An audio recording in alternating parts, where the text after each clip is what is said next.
Hello guys, welcome back to our entity exam channel.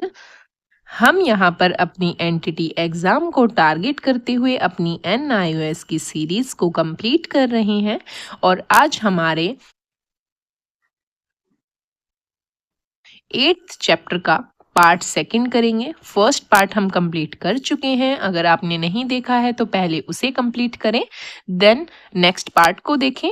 तो लेके माँ सरस्वती का नाम और शुरू करेंगे अपना अध्ययन।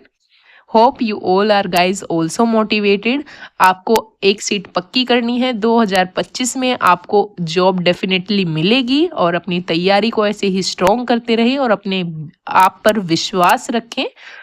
तो शुरू करते हैं आज का अपना टॉपिक, शैशव अवस्था में वृद्धि और विकास। शैशव अवस्था मतलब इन्फेंसी पीरियड, जो हमारा 0 to 2 ईयर्स तक का होता है। जन्म से 1 वर्ष तक की अवधि को शैशव अवस्था के रूप में परिभाषित किया गया। अब हमारी NOS में जन्म से लेकर 1 वर्ष तक की अवधि को शैशव अवस्था माना गया है, तो आपको ये याद रखना है। एक समय शिशु कुछ जन्मजात प्रतिक्रिया प्रदर्शित करता है। हमने पढ़ा था पहले वाले पार्ट में कि रिफ्लेक्स एक्शंस होते हैं बच्चे के पास, मोरो, रूटिंग, बिबिंकिंस, स्टाल्टर, ये सभी के बारे में पढ़ा था। होप आपको याद होगा, जैसे चूसना, पलक झपकाना और पकड़ना। ये हल्के गहरे दृष्टि संबंधी वैषम्यों और गतियों के प्रति संवेदनशील होते हैं और मनुष्य के चेहरों को देखना पसंद करते हैं। ये मनुष्यों की आवाज़ों को पहचानना भी प्रारंभ कर देते हैं। शैशवावस्था में प्राप्त योग्यताएं भविष्य में प्राप्त की जाने वाली योग्यता व कौशल का आधार तय करती हैं। ये तो नॉर्मल सी बात है कि अगर हम शैशवावस्था में बच्चे को बहुत अच्छे एनवायरमेंट मिलता है, अच्छा स्टिमुलस मिलता है, तो वो भविष्य की बच्चे की नींव को निर्धारित करता है। उसे शैशवावस्था का पड़ाव। जीवन के पहले वर्ष में शिशु आश्चर्यजनक गति से वृद्धि करते हैं। वह न केवल शारीरिक दृष्टि से यानी वजन और लंबाई में बढ़ते हैं, बल्कि उन उपलब्धियों को भी प्राप्त करते हैं जिन्हें विकासात्मक पड़ाव क्या होता है आपको पता होगा, पहले वाले चैप्टर्स में हम कर चुके हैं। रिवीजन के लिए बता देती हूँ, विकासात्मक पड़ाव मतलब डेवलपमेंट माइलस्टोन जो एक स्पेसिफिक एज के अनुसार बच्चे को प्राप्त करने होते हैं। जैसे कि बच्चा 1 साल में चलना शुरू कर देता है, तो वो क्या है, वो डेवलपमेंट माइलस्टोन है, विकासात्मक पड़ाव है कि किस आयु में बच्चा क्या कौशल हासिल कर लेगा। यहाँ पे दिखाए गए भ्रूण अवस्था, जब बच्चा नवजात होता है तो ऐसे लेटता है और 1 माह का होने पर वो थोड़ी मतलब अपनी ठोडी को थोड़ा ऊपर करना सीख जाता है। 2 माह में छाती उठाना शुरू कर देता है। 4 महीने में सहारे के साथ बैठ सकता है। ये थोड़ा याद रखना आपको कि बच्चा सहारे के साथ कब बैठना शुरू कर देता है, 4 महीने में। 7 महीने में स्वयं बैठ सकता है बिना सहारे के। 9 माह में फर्नीचर पकड़कर खड़ा हो सकता है। 10 माह में रेंगना शुरू कर देता है, मतलब गुडलिया चलना शुरू कर देता है। 11 माह में पकड़ कर चल सकता है और 11 माह में खड़ा भी हो सकता है, मतलब एक जगह पर खड़ा रह सकता है बिना सहारे के। और 12 माह में बच्चा चलना शुरू कर देता है। तो ये कुछ स्टेजेस हैं बच्चे की, नवजात से लेकर 1 साल तक की। जन्म से 3 माह तक के बच्चे के कुछ कौशल हैं जिनके बारे में हम पढ़ेंगे। मैं पहले ही आपको बता देती हूँ, आपको कुछ भी रटना नहीं है, रटने की कोई ज़रूरत नहीं है। जहाँ पे जो चीज़ याद रखने की होती है वहाँ मैं स्टार मार्क या इम्पोर्टेंट आपको बताती हूँ कि ये इम्पोर्टेंट है, हमको इस डाटा को याद रखना है। बट जहाँ पर मतलब याद रखने की ज़रूरत नहीं है, बस आपको एक बार सुन लेना है, समझ लेना है, आपके माइंड में मतलब वो अंडरस्टैंडिंग होनी चाहिए। रटने की यहाँ पर कोई चीज़ नहीं है। जहाँ पर जो चीज़ याद रखनी होगी वो मैं आपको बताऊँगी, ठीक है। जन्म से 3 माह तक, 0 to 3 मंथ गत्यात्मक कौशल मतलब कि फिजिकल एक्टिविटी। प्रारंभ में नवजात का सिर स्थिर नहीं होता। 3 माह का शिशु जब पेट के बल लेटना शुरू करता है तो अपने सिर उठाना और एक दूसरे से और बाहें मोड़ने की कोशिश करता है। बच्चा अंगड़ाइयाँ लेना और पैर मारने में अधिक सशक्त हो जाता है। यदि आप कोई खिलौना दे तो आप देखेंगे कि वह उसे झपट लेगा और कुछ क्षण के बाद कसकर पकड़ लेगा। सुनना, अब 0 से 3 मंथ के बीच बच्चे की सुनने का कौशल कैसा होता है। जन्म से कुछ सप्ताह के भीतर शिशु चुप होकर या मुस्कुराकर आवाज़ों के प्रति प्रतिक्रिया करता है। आप माँ या परिवार के किसी भी सदस्य की आवाज़ पर उसकी प्रतिक्रिया की अपेक्षा कर सकते हैं। दृष्टि, दूध पीते समय शिशु के चेहरे पर ध्यान केंद्रित करना प्रारंभ कर देता है। मतलब जब बच्चा दूध पीता है तो माँ के चेहरे को ध्यान से देखना शुरू कर देता है। 3 महीने की उम्र में वे किसी दृष्टि या ध्वनि से आसानी से विचलित हो सकते हैं। बच्चा विभिन्न जटिल डिजाइनों, विभिन्न रंगों, आकारों और आकृतियों का अवलोकन करना शुरू कर देता है। संप्रेक्षण मतलब बातचीत। शिशु रोकर अपनी आवश्यकताओं को संप्रेषित करने लगता है। जैसे बच्चे को भूख लगी है, उसके पेट में दर्द हो रहा है, तो वो रोकर ही अपनी बात को बता सकता है। 2 महीने की उम्र में बच्चे उद्देश्यपूर्ण ढंग से मुस्कुराकर किलकिलाने लगते हैं और यदि आप उनके साथ खेलने और बात करें तो तुतलाने लगते हैं। पहचानना, किसी बड़े व्यक्ति के पास जाने की कोशिश करते हैं। तो ये हमारी 0 से 3 मंथ तक की बच्चे की एक्टिविटीज़ थी। अब 4 से 6 माह तक की बच्चे की एक्टिविटीज़ हैं कि अब गत्यात्मक कौशल में बच्चा क्या करने लग जाएगा। शिशु अपने हाथ और पैरों को और अधिक उद्देश्यपूर्ण ढंग से हिलाने डुलाने लग जाएगा। और अपने ध्यान दिया होगा कि शिशु इस आयु में अपने पेट के बल हिलने डुलने लगता है। मतलब गुडलिया चलने से पहले की प्रोसेस होती है ये। 6 महीने का होने पर शिशु बिना किसी सहारे के बैठने लगता है। इसके बाद वह रेंगना शुरू कर देता है। आँख और हाथ में भी समन्वय हो जाता है। तो ये सभी पॉइंट्स आप पढ़ सकते हैं। नॉर्मल बातें लिखी हुई हैं, यहाँ याद करने जैसा कुछ नहीं है। दृष्टि बच्चे की, संप्रेक्षण, अब बच्चा तुतलाकर, गड़गड़ाकर या हंसकर शुरू करना कर देता है। आसपास के लोगों के चेहरों के भावों और आवाज़ों के प्रति प्रतिक्रिया देने लग जाता है। 7 माह से 10 माह तक की एक्टिविटीज़ में अब बच्चा गत्यात्मक कौशल में बच्चा स्वयं बैठना शुरू कर देता है। कुछ शिशु खड़े होने का प्रयास भी करना शुरू कर देते हैं। आँख और हाथों का समन्वय शिशु के चम्मच पकड़ने और खाने की वस्तु पकड़ने में सहायता मिलती है। अब 10 से 12 माह की में बच्चे की एक्टिविटीज़ हैं कि बच्चा रेंगना, सरकना और फर्नीचर के सहारे चलना शुरू कर देता है। तो ये सभी एक्टिविटीज़ आपको पढ़ लेनी है, ज़्यादा कुछ खास नहीं है। आप पढ़ेंगे तो आपको इजीली समझ आएगा। भाषा 10 से 12 मंथ के बच्चे की भाषा छोटे छोटे मौखिक निर्देश और प्रतिक्रिया करते हैं और जाने पहचाने लोग और घटनाओं से संबंधित शब्दों को समझते हैं। वे कुछ भाव को प्रकट करने में दक्ष हो जाते हैं। जैसे नहीं के लिए सिर को हिलाते नहीं चाहिए, किसी तक पहुंचने के लिए संकेत करते हैं, टाटा करना शुरू कर देते। तो ये छोटी छोटी एक्टिविटीज़ वो करना शुरू कर देते हैं।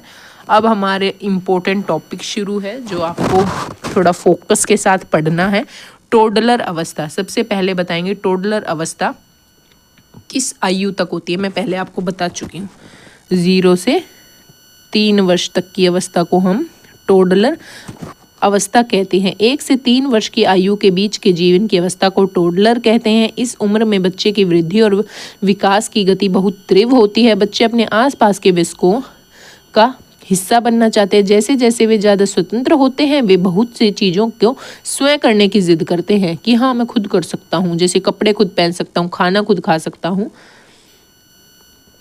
बच्चे प्रत्येक आयाम में विकास करते हैं, जैसे शारीरिक, गत्यात्मक, भाषाई, संज्ञानात्मक, सामाजिक, संवेगात्मक। तो अब हम हर एक एस्पेक्ट को डिटेल में पढ़ेंगे कि शारीरिक रूप से बच्चा किन चीज़ों को करने में सक्षम हो जाएगा। तो ये थोड़ा इंपॉर्टेंट है क्योंकि प्रीवियसली यहाँ से हमारे एग्जाम में क्वेश्चन पूछे गए हैं और पूछे जाने के पूरे चांसेस हैं। शारीरिक गत्यात्मक विकास, फिजिकल डेवलपमेंट। शारीरिक दृष्टि से टोडलर का वजन, ऊंचाई और उनके शरीर का अनुपात शिशु की तुलना में तेजी से बढ़ता है। इसलिए उनमें स्थूल और सूक्ष्म, ग्रोस एंड फाइन, ये तो आपको पता होगा ग्रोस स्किल क्या होती है और फाइन स्किल क्या होती हैं, गत्यात्मक कौशलों का विकास होता है। इस अवस्था में टोडलर में कौशल और समन्वय कई गुना बढ़ जाते हैं। अपने प्रतिदिन के कार्यों में, विशेष रूप से खेलने में, शरीर पर बढ़ने, नियंत्रण और आत्मनिर्भरता का प्रदर्शन करते हैं। इस अवस्था के दौरान बच्चे जो शारीरिक गत्यात्मक विकास में कुछ पड़ाव प्राप्त करते हैं वे इस प्रकार हैं। देखो यहाँ पे भी लिखा हुआ है, टोडलर अवस्था 1 से 3 वर्ष की होती है। विभिन्न आयामों में वृद्धि और विकास का संभव काल है। स्थूल गत्यात्मक कौशल, स्थूल मतलब ग्रोस, जहाँ पर हमारी बड़ी मांसपेशियों का प्रयोग होगा। तो 1 से 3 वर्ष तक का बच्चा क्या क्या कर सकता है वो बताया गया है। अपने आप चलता है, ये पॉइंट्स याद रखने हैं गाइज आपको अच्छे से कि किस में क्या है। अपने आप चल सकता है, पीछे की ओर चलता है, खड़े खड़े ही खिलौने उठा सकता है, वस्तुओं को धकेलता और खींचता है, फर्नीचर के ऊपर चढ़ता और नीचे उतर सकता है, दौड़ना प्रारंभ कर देता है। इनको अगर आप 3 से 4 बार पढ़ेंगे ना तो आपको अच्छे से याद हो जाएगा कि किस में क्या था। अपने आप चल सकता है, पीछे की तरफ उठ सकता है। अब एग्जाम में आपको 4 पॉइंट्स दे देंगे और पूछेंगे टोडलर इनमें से क्या करने में सक्षम नहीं होगा, तो वहाँ पे ऑप्शन होगा फर्नीचर के ऊपर चढ़ता है और उतरता है। तो आपको वहाँ पे मतलब आप आंसर नहीं दे सकते, वो आंसर गलत होने के पूरे पूरे चांसेस होंगे। बट अगर आपने ये पॉइंट्स पढ़े होंगे, आपके माइंड में होंगे, तो आप डेफिनेटली उसका आंसर ईजिली एलिमिनेट कर पाएंगे कि क्या नहीं होगा। खड़े खड़े खिलौने उठा सकता है, आप बिल्कुल टिक करेंगे कि हाँ टोडलर अवस्था में ये तो था। तो ये आपको याद रखने हैं। सूक्ष्म गत्यात्मक कौशल मतलब फाइन मोटर स्किल्स, जिसमें बच्चे की छोटी मांसपेशियों का प्रयोग होता है। टेढ़ी मेढ़ी लकीरें खींचता है और चित्र बना सकता है। एक हाथ का प्रयोग करके दूसरे की अपेक्षा अधिक करता है। गेंद को पकड़ता, रोकता और फेंक सकता है। बर्तन को उलटता और खाली कर सकता है। अब ये क्वेश्चन अगर एग्जाम में आ जाए, बर्तन को उलटता और खाली कर सकता है क्या बच्चा टोडलर, तो हम बिल्कुल कंफ्यूजन चले जाएंगे, हमें पता ही नहीं होगा। बट अगर हमने NIRS की सीरीज़ को अपने एनटीटी एग्जाम चैनल पे किया होगा सभी चैप्टर्स को, तो हम हर एक क्वेश्चन को अच्छे से एलिमिनेट कर पाएंगे। बस मेरा एक इतना छोटा सा यही उद्देश्य है कि आपके एग्ज़ाम में अगर इन वीडियो से फ़ायदा हो जाए, तो मतलब उससे अच्छा बात मेरे लिए कुछ नहीं हो सकती। तो आप मन लगा के पढ़ें, डेफिनेटली आपको हेल्प मिलेगी। सामाजिक संवेगात्मक विकास, अब हमने शारीरिक विकास के बारे में पढ़ लिया कि बच्चा क्या क्या कौशल हासिल कर सकता है। अब हम सामाजिक संवेगात्मक मतलब सोशल इमोशनल डेवलपमेंट के बारे में पढ़ेंगे।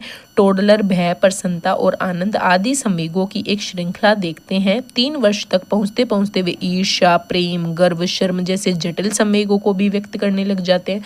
हमने पढ़ा था मूलभूत संवेग और जटिल संवेगों बच्चे सीख जाते हैं। वे यह भी जानने लगते हैं कि दूसरे क्या अनुभव कर रहा है और उनकी मानसिक दशा को भी समझने लग जाते हैं।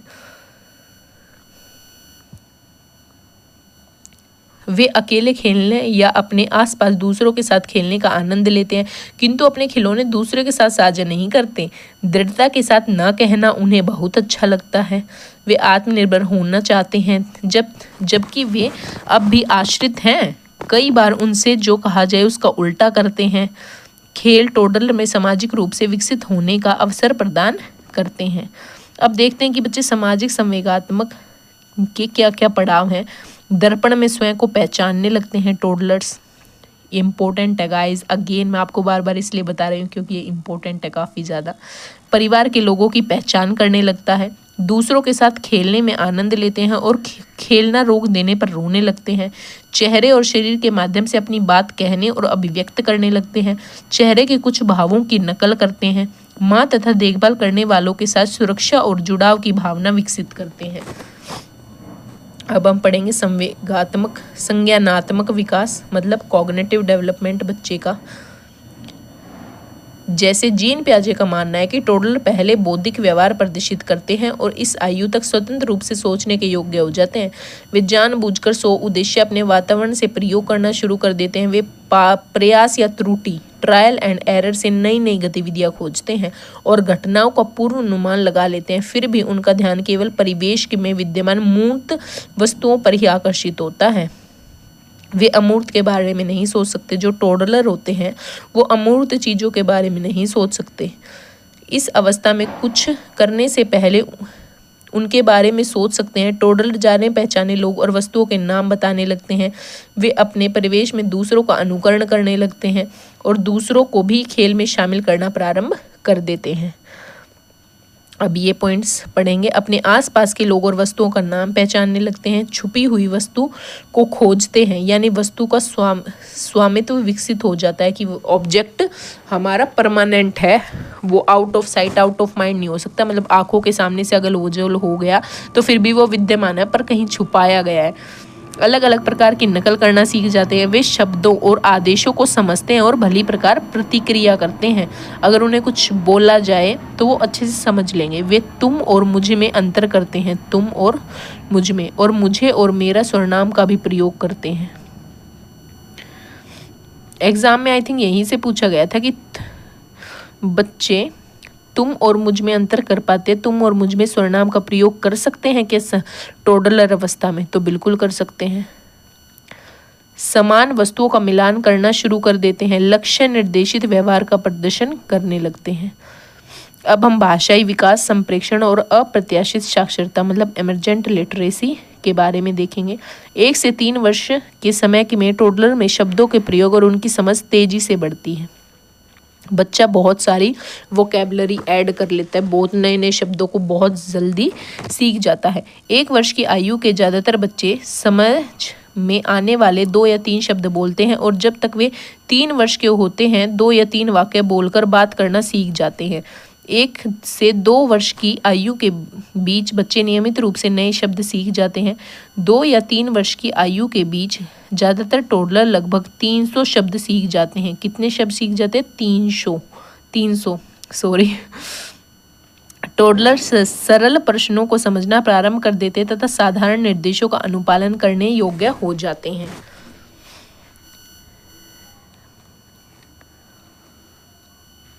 अपने अक्सर इस आयु के बच्चों को कहते सुना होगा, नहीं ये मैं इसे कर सकता हूँ या मुझे करने दो। इससे यह पता चलता है कि टोडलर अपनी आत्मनिर्भरता मतलब अपनी इंडिपेंडेंस की मैं ये काम खुद कर सकता हूँ को प्रदर्शित करने लग जाते हैं भाषा के द्वारा। टोडलर उनसे कही सब बातें सुनते हैं और अक्सर बड़े लोगों की अपेक्षा से बेहतर समझते हैं। वे बात करने वाले के ढंग के प्रति संवेदनशील भी होते हैं। अब पढ़ेंगे टोडलर की भाषाई क्षमता क्या होती है। 0 to 2 वर्ष की और 2 से 3 वर्ष की। विभिन्न व्यंजन ध्वनि का प्रयोग कर सकता है बच्चा। लगभग प्रत्येक वस्तु के लिए शब्द का प्रयोग कर सकता है। ये याद रखना है, इम्पोर्टेंट है। वह उन खास चीज़ों की ओर जिन्हें वह चाहती है संकेत करता है कि ये चाहिए। वह बात करने के लिए कोई वस्तु मांगने के लिए 2 या 3 शब्दों का प्रयोग कर सकता है। सरल आदेशों का पालन करते हैं जैसे कि गेंद को लुढ़काने और सरल प्रश्नों को समझते हैं जैसे तुम्हारा जूता कहाँ है। इस तरह बोलता है कि परिवार के सदस्य या मित्र उसकी बात को समझ लेते हैं। अब उन्हें इशारा करने की ज़रूरत नहीं पड़ती। 1 या 2 शब्दों को मिलाकर बोलता है जैसे और बिस्कुट, जूस नहीं। वस्तुओं को उनका नाम लेकर मांगते हैं 2 से 3 ईयर के बच्चे और उनकी ओर ध्यान भी आकर्षित करते हैं। और 1 से 2 वर्ष के बच्चे शरीर के कुछ अंगों के नाम जानते हैं और उनसे पूछने पर उनकी ओर संकेत करते हैं जैसे कि आंखें कहाँ हैं तो वो हाथ से इशारा करेंगे यहाँ पर है। साधारण प्रश्नों के उत्तर देते हैं जैसे वह क्या है, यह तुम्हारा नाम क्या है तो बता सकते हैं वो अपना नाम, या तुम कितने साल के हो बता सकते हैं। पुस्तकों के नामित किए गए चित्रों की ओर संकेत करते हैं। 2 या कम चरणों वाले निर्देशों का पालन कर सकते हैं। अपने जूते खोजो और अपनी पोशाक लाओ, तो इन बातों को वो इजीली समझ के उनको एक्शन करते हैं। नहीं या ज़्यादा जैसे शब्द का प्रयोग करते हैं। नाम पहचानना और सामान्य वस्तुओं को चुन लेते हैं। सरल कहानी, गानों और कविताओं का आनंद उठा सकते हैं। मौखिक भाषा के विभिन्न रूपों का प्रयोग करना प्रारंभ कर देते हैं। इम्पोर्टेंट है, जैसे 2 से 3 वर्ष तक का बच्चा बहुवचन शब्दों का प्रयोग कर सकता है, बट अगर आपने नहीं पढ़ा होगा तो आप लिखेंगे डेफिनेटली नहीं कर सकता। हमें लगेगा कि बच्चा 2 से 3 वर्ष तक का बहुवचन शब्दों को प्रयोग कर सकता है, बट कर सकता है। हमारी एनओएस में गिवन है। गेंदें संबंधवाचक के नीचे के पीछे वर्डों का यूज करता है। संशोधक कुछ, बहुत। संबंधवाचक मेरा, उसका। विशेषण सुंदर तथा भूतकाल दिखाने के लिए हो गया था आदि शब्दों का भी प्रयोग करने लग जाते हैं। अस्पष्ट लिखना, टेढ़ी मेढ़ी लकीरें खींचना, रंग और चित्र बनाना भी प्रारंभ कर देते हैं। तो ये सभी हम अगर बार बार पढ़ेंगे तो ही हमें याद रहेगा। रिवीजन अगेन मंगता है हमारा एनओएस। हमारा चैप्टर हो गया है फिनिश। आपने क्या सीखा ये शॉर्ट फॉर्म में यहाँ पर दिया गया है, तो आप पढ़ सकते हैं रिवीजन करने के लिए। पर सर्वपूर्ण अवस्था की हमारी डिम्ब अवस्था थी 0 to 2 वीक, भ्रूण अवस्था 3 to 8 वीक और गर्भ अवस्था 9 वीक से जन्म तक। टेराट्रोजन के बारे में हमने पढ़ा था, किसी रोग या दवा अन्य पर्यावरणीय कारक जो बच्चे को हानि पहुंचाते हैं। तो ये हमारा एक रिकैप होता है जो हमें सारा मतलब हमने क्या पढ़ा है पूरा चैप्टर में उसको रिवाइज करवा देता है। हमारा चैप्टर हो गया है फिनिश। हम बहुत खुश हैं क्योंकि हमने अपने 8 चैप्टर कंप्लीट कर लिए हैं। अब कल करेंगे हम अपना 9th chapter. Hope you all are guys motivated, stay blessed, happy और आपको जॉब मिलेगी 2025 में। हम सभी के पास जॉब होगी। मेहनत करते रहिए और रिवीजन करते रहिए।